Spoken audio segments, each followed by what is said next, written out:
of any monies borrowed or debt incurred into bracket, including a deposit, claim or other similar right or obligation. Clearly, it is not money borrowed or debt incurred. Debt incurred here is in the context of money, is in the context of cash, rupee. The clause, the bracketed words, including a deposit, claim or some similar right or obligation. This is, it qualifies, as the word similar right or obligation, it qualifies the whole the preceding words, and therefore the deposit or the claim should be in the form of money. It cannot be in the form of commodities. And therefore here, my interpretation to this is that it also, this interest which I am going to get, though it's going to be in cash, it is not for the use of money, it is for the use of commodities, which is gold. And therefore this interest will get covered under the definition, will not be eligible for the exemption and may get liable for service tax, will be subject to service tax. This was a view which is a little different than the groups have expressed. I tried to find a way out, but I feel that this is a little difficult because when the service tax law was drafted, I don't think anyone envisaged lending of commodities for use and their return and a consideration paid for that would be liable or subject to service tax. So here I feel that there will be an exposure. Yes, sir. Money definition doesn't include investment gold. Our definition of money. Transaction in money. No, money itself doesn't include it. No. Money is legal tender and it talks about checks, DDs and all. All countries in the world include investment gold as money. We have not. That's where the problem is. What about debt? Can it be debt of commodities? Sir, yeah, the debt, I'll just go back to the definition. The way it is worded, it says debt incurred. So that the word money is borrowed, debt incurred talks of, gives a color of money or a monetary transaction.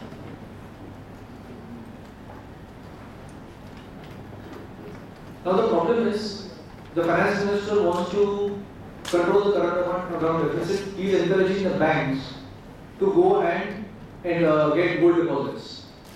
These transactions are not happening because who's going to pay the service tax of 12% on the interest you get. So that's becoming a challenge. The next was, of course, there was a penalty element here. That if you go to the bank and say I want to withdraw after say 6 months instead of 1 year, then you would be liable for penalty. And it was felt by, this was already discussed by Diwani, it was felt that this was a recomputation of the interest. The way this penalty is normally levied, that is a reduction of a lower rate of interest, and therefore there should not be any different treatment. Whatever is the treatment given to the interest, you will have to pay the service tax. If the interest is reduced, your service tax liability to my mind will be reduced. Next is space solutions. I'll quickly go through the space solutions responses. So far as the security deposit is concerned, it's a security deposit not for any services but as a deposit, therefore it's not liable. To the extent of the outstanding rentals are concerned, you would have already paid your service tax when you raise the invoices on the basis of the POTR. And therefore, whenever you adjust this, there is not going to be a liability for payment of service tax because you already discharged the payment of service tax. Of course, if this is to be adjusted against future rentals, then of course as and when this directions or instructions are given by the customer to adjust this against future rentals, you become liable to pay the service tax. Then there is a late payment fee. The late payment fee, to my mind, is an additional consideration for this service. Both the groups, Diwani and Parwani, have discussed this and they felt that while this is an additional consideration, it will be in the nature of interest. Because, while there could be an additional consideration, we also felt on the other side that this could be in the nature of interest and excluded from the valuation rules under Rule 624, which says any interest or delayed payment of the consideration. Now, here, to my mind, if the late payment is computed as a function of the amount of delay, say in percentage forms, for example, by every day of delay or something of that sort, you could perhaps take a stand that this is in the nature of interest. However, if the late payment fee is a fixed fee, that you pay say 500 rupees or 5,000 rupees, whether there is a 1 day delay or 1 month delay or a 2 months delay, to my mind, that should be treated more as an additional consideration for the service that would not be in the nature of an interest and therefore should be liable for payment of service tax. The third was a buyout charge. The situation here was that when I have a prompt customer who keeps on defaulting every time, then I will be entitled to terminate my transaction. But and usually this condition will be there in my contract to say that if you are regularly a regular defaulter, I will first take your refundable deposit, I will adjust it against outstanding rent, and the balance I will not refund to you. I will forfeit it. And therefore, what happens to this forfeiture?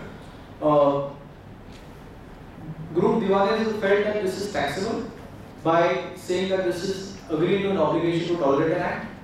However, they also said there was also another view which says that it's a forfeiture but still not liable. Parvani also had a similar view where there was two views granted, that either it's agreeing to an obligation to tolerate an act or there is no agreement and therefore there will not be a liability for payment of tax. Now to my mind, this is a part of your agreement to say that if you are regular, let me clarify that better. If it is a part of your agreement to say that if there is a regular default, we will not only utilize your refundable deposit to against your outstanding rent, the balance we will not refund to you. I feel this is a part of the service and has to be added as an additional consideration for the service which is being rendered, and therefore that should be taxable along with the rentals. Serial number 4 is other income. I have got a deposit of someone lying, he doesn't come to claim it, I try and send him a reminder, he doesn't bother. After 3 years, which is the limitation period, I write it back in my books of accounts. Clearly not for services, is only an other income and therefore not liable for tax. Serial number 4 is some of my customers are brilliant, they don't bother to collect their own files, they don't bother to collect a little bit of their furniture or their old assets or old used computer, they just leave and they expect me to dispose it off. I keep it for 3 years. After 3 years, I just dispose it off. Whatever money I get, I adjust it against my outstanding, if any, and whatever excess is there, I straight away donate it off. Now, if the intention is that I sell it off to the extent of the disposal of the assets or any material which is left behind, it's a transaction of sale. The consideration which you receive, if it is intended to be to the extent which is adjusted against outstandings, there is no problem because you've already paid your service tax as and when you raise your invoice on your customers. On the excess or on the balance, when you donate it, to my mind, that should not be treated as a receipt of this particular entity, which is the Space Solutions, because your intention is to donate it off. Of course, you need to back it up with your appropriate books entries in your books of accounts. What then you need to do is credit it to your customer and then directly donate it and issue a check and debit that particular customer. If in your books of accounts you want to register that as your income or your receipt and then show it as a corresponding donation, then you have a challenge to it. So whatever you are intending to do, you need to back it up by an appropriate entry in your books of accounts. This is not contractually retained. This is an extra recovery, technically required to be paid off to your customer, but you are donating it off, and therefore to my mind you can safely take a stand that this is not going to be liable for payment of service tax. The next is on retention, case study 6. It's a simple issue. I'm executing a contract. I have a retention clause which says that 10% of the contract value will be paid after 2 years. I raise an invoice which says value of the work done in this month, 1 lakh rupees, less retention, 10%, 10,000 rupees, balance payable, 90,000 rupees, or running account bill which is 90,000 rupees. I don't charge service tax on this. I am simply going and paying tax as of now on 1 lakh rupees as of today. But I raise a debit note on my customer for the tax of 1 lakh rupees as a separate recovery and do not include it in my invoice. How should I really treat retention? The moot question is that one way, or there are multiple answers which came from Diwani and Mastani on this. Diwani felt that you have not raised an invoice, you are going to raise an additional debit note or document for recovery at the end of 1 year or 2 years, whatever your retention period may be, and therefore your POTR will take place at that point in time when you raise the debit note. Similarly, the payment is also not done for this retention amount, and therefore again it's not taxable today. You have to only pay tax when you receive this money. There was another thought which went to say that all the activities are completed and therefore it becomes taxable today. You don't have to wait for the retention money to come in. Mastani was of the similar view. In fact, they had a stronger view to say that it is an amount which is retained to ensure the quality of the work done, and so far as the service is concerned, it is completed today and it should be immediately taxable. Therefore, they were of that view that there should be paid tax as of today only. The only question which Mastani raised was that if I pay tax today and then I raise a debit note for recovery of this tax from my customer, or the retention money from my customer, and along with the tax after 2 years, then how do I adjust it in my returns? Now, my view, of course there are conflicting views, but my view of this particular issue is that a retention is only more in the nature of a deferred payment to give to assure the customer of the quality of the work done and to assure him that if there is any warranty claims, I will take care of it. It is more retaining your consideration. So far as the service is concerned, the main service, it is already completed in all respects.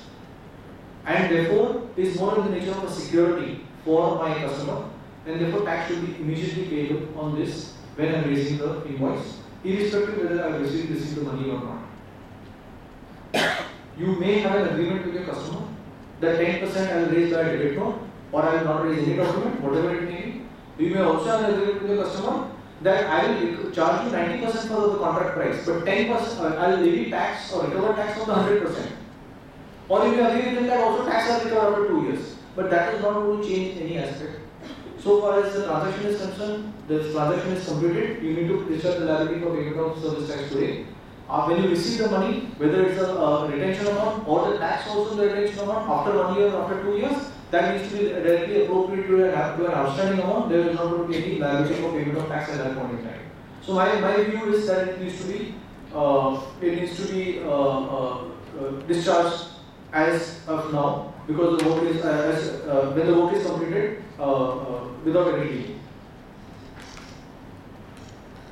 The next is liquidated damages. So liquidated damages, again, more in the context of 66EE. Again, just to repeat, agreeing to an obligation to refrain from an act, to tolerate an act or a situation, or to do an act. Whether this liquidated damages for delay in completing any work will fall under this particular clause. As I mentioned, this clause will only cover a situation where there is an explicit transaction or an agreement, effectively to say that it constitutes a separate transaction altogether.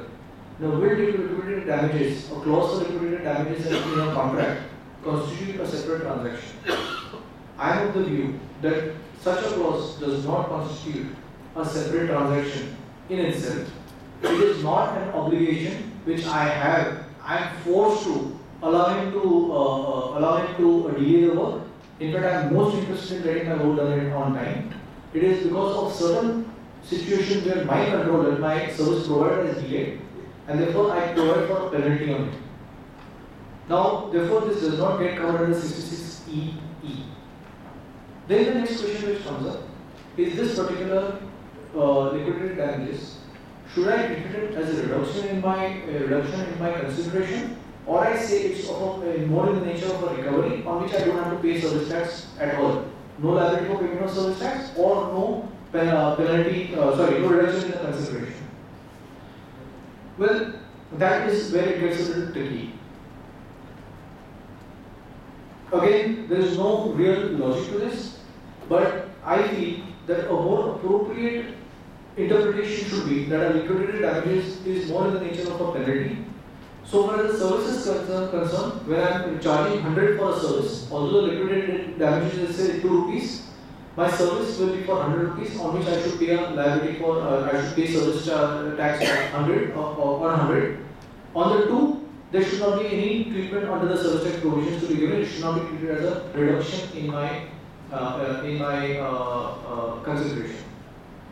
Of course, then the counter argument goes, which is the next example, and I will come back to the liquidated damages in a minute, on bonuses. What happens when my agreement says that if you complete my work within a shorter period of time, I will give you an additional bonus or early completion bonus. To my mind, yes, an early completion bonus is in relation to a service, where I am obligated, or the service recipient is obligated to pay an additional consideration, and therefore clearly will have to be added to the consideration and tax, which is both Diwan and Masane say that they have to pay tax. But then, why should this treatment not be given to liquidated damages for reduction in the consideration? Well, the only distinction between a bonus and a liquidated damages is bonus or an early completion is something which is desired by both the parties. They desire that they go towards a common goal of completing the work on time or as early as possible, so it benefits both. Therefore, either way, there is an agreement to enhance the value of the service in the case of an early completion. But when it comes to a liquidated damages, it is more penal in nature. It is more penal in nature for an undesirable situation. And therefore, looking at a situation that is more undesirable in nature, I was of the view that liquidated damages not only it's not a separate transaction clearly, but it has to be kept out of the purview of service tax and should not go to reduce the value of the service and the value of the consideration for the services. And therefore, the tax payable on the service should be at the full contract value and not excluding the liquidated damages. This is my personal view. May not be a very clear reasoning which I am able to give you, but this is more of a nebulous kind of interpretation which I am placing, which I feel, or takes me to a interpretation that we need to leave it out and not really adjust it in your evaluation. Would Sridharan sir or Saul sir want to? These are some excise larger bench tribunal has held that in transaction value would be the net of this. Net of liquidated damages. There is no reasoning in that. By Joe, it is by Justice Abraham. Whether this liquidated damage is an adjustment in price or a penalty will depend on whether the amount is disproportionate to the default. That means what is being compensated. If it is disproportionate, it is penalty. Yes, so that would be also. So what Saul is saying that you have to determine it from the terms of the contract. Is the liquidated damages disproportionate to the default? For 1 week, if you are charging 2%, which is going to be a huge amount, then it will be more in the nature of a penalty, not a reduction. To prevent a breach of the contract, and therefore then it will not go to reduce. However, if you are wording it in a slightly different way, it can also take the color of a reduction in the consideration, and therefore it can go the other way of reducing your consideration. That will be one way of certainly interpreting that. I'll go to the next case study. What do you say, sir? No, sir, I'm silent. We are asking you to speak. I don't know. Going to case study number 8.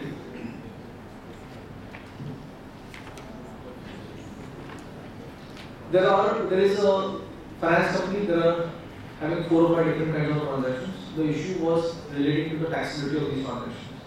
The first transaction was a foreign exchange conversion, which is their, in a way, buying and selling foreign exchange. Whenever they are converting foreign exchange, they are leaving a conversion fee of 100 rupees.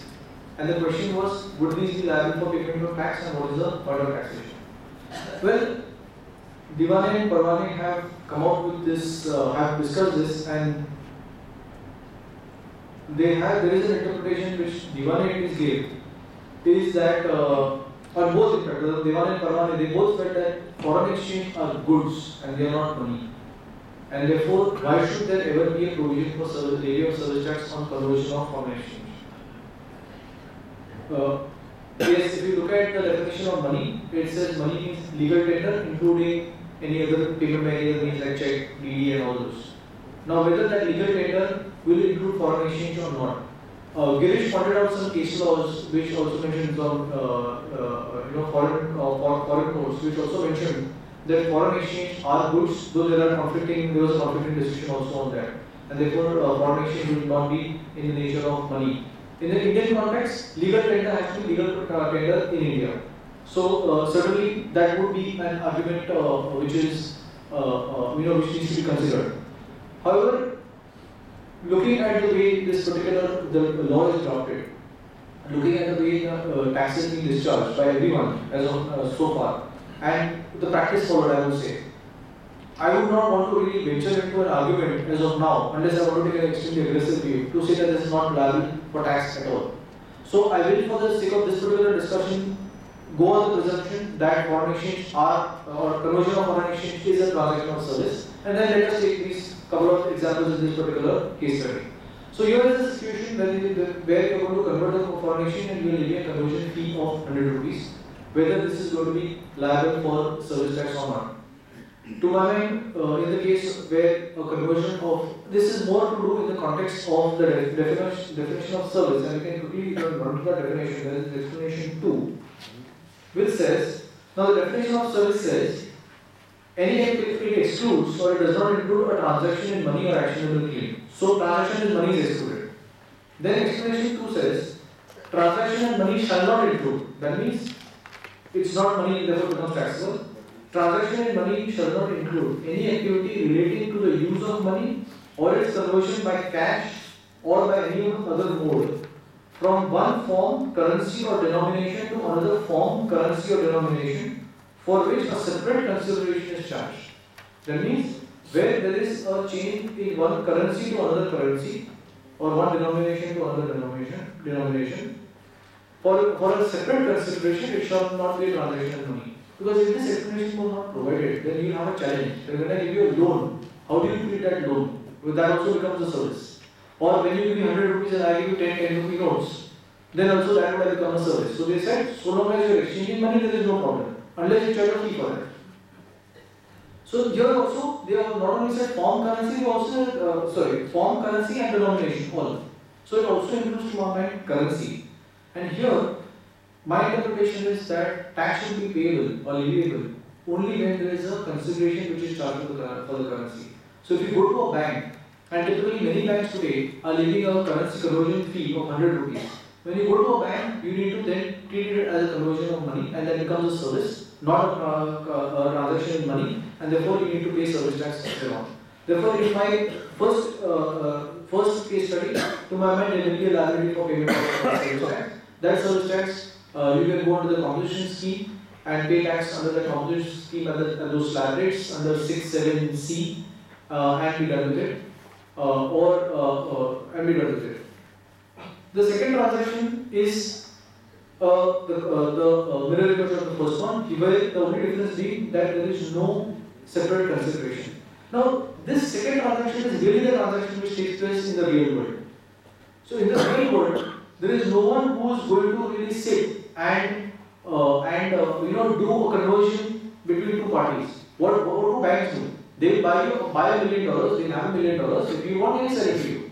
So all of these transactions are in a way proprietary transactions of the banks, where banks will have its foreign currency, and then when someone wants, they will sell the foreign currency, they make the spread. The difference between the buy price and the sale price or whatever it may be.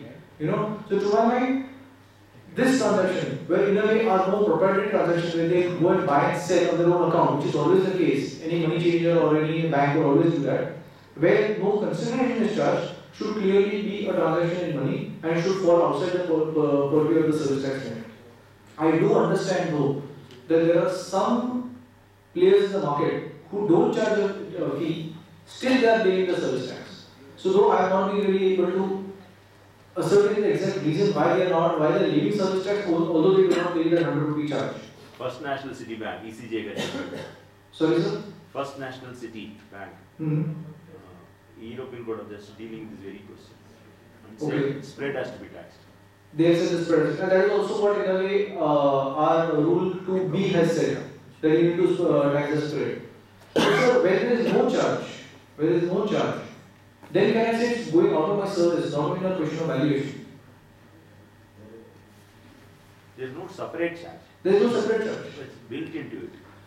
But because the nature of in a foreign exchange, the nature of the transaction is such that I always clear the spread. That's what they are taxing. And they are taxing. So to my mind, it's more for. And they need not be an individual transaction over a period of time. Both, because some there will be a profit, some will be a loss. Yes. Who will reverse has over. Then the ECJ says net over a period of time. It is not even transaction over a period. Anyway, transaction is very difficult to ascertain. So it's not going to be possible. Same thing, trading in goods also same thing should apply. Then the other alternative will be that you treat it as trading in goods and not leaving tax. Oh, so okay, South servicing you apply the concept of the trading in goods, which is the buy price and the sale price. Yeah. Exchange of goods, I think, barter. Trading Trading in goods. in the European code ruling can also apply to trading. Yeah. To be treated as service. There, because they get trading of goods is also service there. There they don't have that exclusion. GST. Because of the GST, yes. The third issue is about trading and You are not securities. faced with that problem. What you are pointing out is a perfect answer. It creates addition.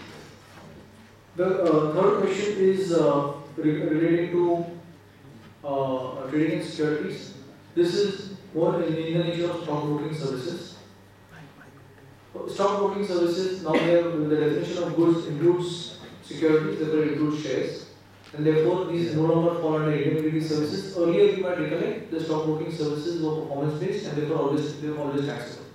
Now they go to Rule 3, and since your customer, which is a foreign institutional investor, is outside India, the stockbroking services, the place of performance will be the location of the FI outside India. However, how this particular business really works is that when an FI wants to invest in India, they need to have a custodian. The custodian is a person who keeps the custody of the money funds of the FI as also the shares. Therefore, the orders will be placed by the FI. However, the payment to the stockbroker will be made by the custodian, and the custodian will also hand over the shares to the the broker will hand over the shares to the custodian, who will retain the shares himself on behalf of the FI.